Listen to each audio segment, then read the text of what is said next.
Today I want to work with Silas a little bit on his recall. He actually is doing really, really well with the come command. It's I barely need to work on it at this point, but it's always good. Whenever I take him out off leash, I try to bring some treats with me, and I still like to practice so that it is not just something he did, I guess, incidentally because he felt like coming over, but I want him to actually try to get distracted and then break that distraction when he hears that his name and the come command, so he comes running even when he's chasing something, distracted by somebody else. I don't really have a lot of distractions here at the moment, but I'm gonna let him walk a bit away. And then the way we work with any command is, it's like talking to a guy. you got to get their attention first before giving them the instructions. If they aren't looking at you, they're probably not really listening. So I'm gonna wait till Silas wanders away a little bit, which he's just out exploring. I have in my pocket some leftover turkey bits from Thanksgiving, and we're gonna let him go potty first. And so I'm gonna show you just how we do it when we work on the come command. So I like to let him run off leash, help him go potty, and then he'll be ready to work here. Now he's running around. I'm gonna hopefully let him. I'm just gonna take a walk. I'm sure any moment now he will just kind of wander off a little bit, although he really tends to stick close, so it's almost hard to get him distracted. But I want him to just be, at least 50, even 100 feet away from me is the goal, and I'm gonna try to call his name to get his attention, and then I'm going to give the command. I don't give the command until I have his attention. If he's not looking at me, I'm not going to bother giving the command. I might have to make a little noise, make a little whistle sound, something like that, something to get him to look at you. Then when he's focused, then the command can be received. Like humans, if they're distracted, they don't necessarily hear you. I'm gonna see. He'll take a little wander. Maybe I'll just start walking a different direction.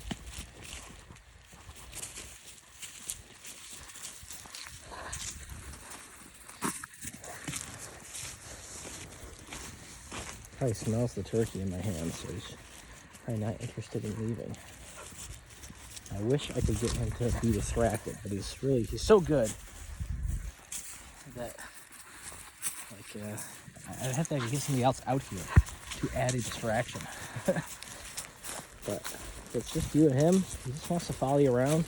He's really great about staying on the left side too. He's got that sort of generalized now, or kind of conditioned in that is like the right place to walk. When we walk on a leash, we keep him on the left. So he's already got a pretty good heel off leash too. So stand here, and I'm just gonna let him walk away. I'm gonna try to act like I'm not interested or focus on him at all.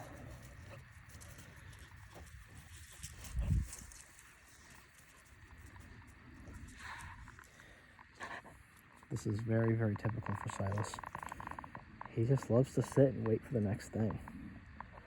He's really a gentle boy. He's very nice, very food motivated, so he's easy to work with. He's special. He is a special dog. There's no doubt about it.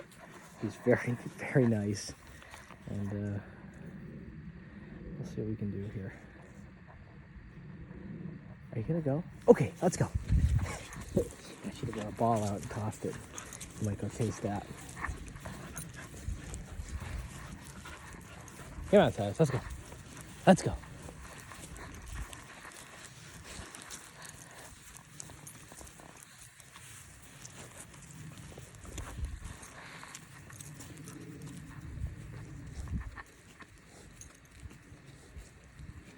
Boy, I could not even get him to not follow me.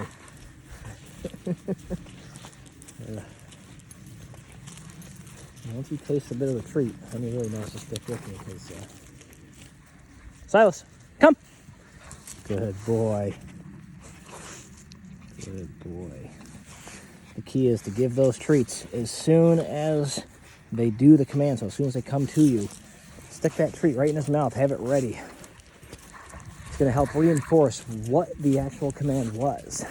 But the more you try to use that command in just different places while doing different experiences. Let's see here. I was getting distracted. Perfect. Okay, I'm going to call his name. Silas, come! Yes, good boy. High-pitched, excited praise using a marker word like yes. Yeah, it really helps. It really helps him understand what is the correct thing that he just did. So let's see if we can get distracted again here. I'm just gonna wander. Okay, you know what he does? He likes to chew on some sticks here. Throw this random stick here. Silas, go get it. Oh, yeah, you almost had it. You almost had it. I'd be a little bit better with a tennis ball. Ready? Ready? Ready? Go get it. Well, close. Close, buddy. You were close. We'll practice fetching a bit more with tennis balls. He does like to chew on sticks. Sometimes when we're walking, he just picks up a stick and he'll walk with it for a while. It's pretty cute. But he is he's got it so conditioned now that, you know, pretty much you don't get anything until you're under control and you sit. He will just, you know, automatically sit just anytime you pretty much look at him and you want him. So he gives attention. Sure, I mean, Silas, come. Didn't even have to tell him. I didn't give him a hand signal or the verbal command for sit. He just knows that it comes so often that he will naturally just come over to you, look at you, sit down, and try to get a little antsy and just keep scooting his butt a little bit and keep on sitting more, because he knows that he gets rewarded when he's under control, being relaxed. Really, really nice.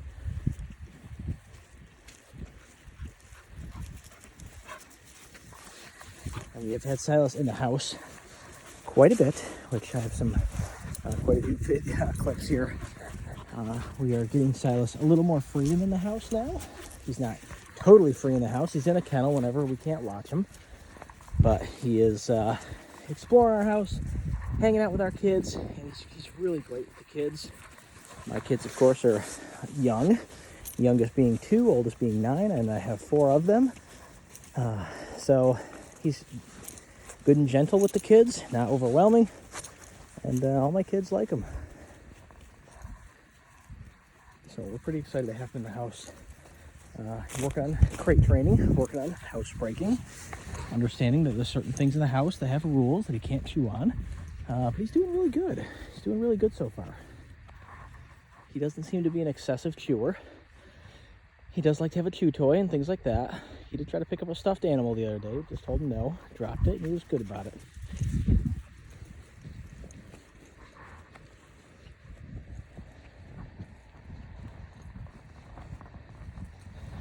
All right, Silas.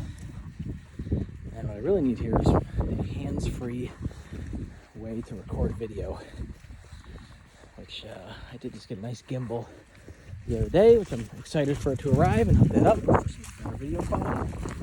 I almost feel like I need a drone to follow me around when I make some of these videos. Okay, he's distracted. Silas, come. Good boy. Yes. And the treat happens immediately. Good boy. Silas, sit. Yes, it's very tough to hook up a leash and video at the same time.